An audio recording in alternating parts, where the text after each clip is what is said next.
Last month, President Trump declared a, quote, national emergency concerning the southern border of the United States under the National Emergencies Act. And, my colleagues wanted to talk about the southern border with relation to the opioid crisis, so let's talk about it. Because even at the time that he declared this emergency, he said himself, quote, I didn't need to do this. But he did.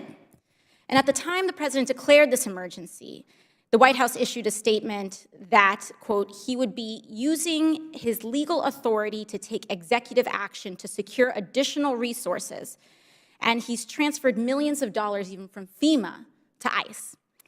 The statement said that the administration had identified funding that could be transferred from other agencies as well. This includes up to $2.5 billion that he's transferred from the Department of Defense and up to $3.6 billion reallocated from military construction projects. So that's one national emergency he's identified.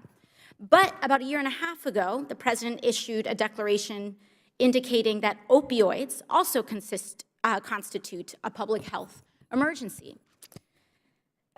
Director Carroll, today, how much funding has the administration transferred from other agencies to address the opioid public health emergency? If you're referring to the opioid emergency that was declared 18 months or so ago, very little money was actually transferred over. I'm not sure of the exact amount, but it was not very much money. Right. We're seeing here, there's evidence that almost no money was transferred from other agencies. So we have two national emergencies, one declared on the southern border where the president transfers and is taking away millions of dollars from other agencies to address a wall, which doesn't even solve these issues when we're seeing that it's focused on ports of entry. But second, when we actually— May I address that, actually? In terms of if you just go by weight, and I can break it down by drug if you would like, but and the numbers that I have from Customs and Border Protection for 2018 reflects the total weight of drugs at ports of entry in 2018 was 432,000 pounds of various drugs. Between ports of entry for the same time frame, fiscal year 2018, 476,000. So actually more even. In terms of total weight, I can break it down by drug if you want. So here's my big question I want to ask for the other side.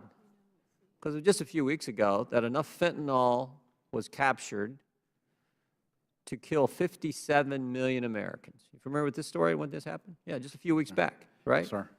50. So if that's not an emergency, somebody tell me what is. Enough fentanyl to kill 58 million? 59 million? How bad does it have to get before we actually say this is an emergency? Mr. Carroll, is there a drug crisis emergency on our southern border? Yes, sir. There's a drug crisis in our country, and all of the drugs that are here are coming into our country. The fatal drugs are coming from overseas, Mexico, China. I do think that we here in Congress have responsibility as well. The Public Health Emergency Fund has only at most $57,000 in it, and it has not been really funded congressionally in a long time. So I think that that's an area where we can accept some personal responsibility.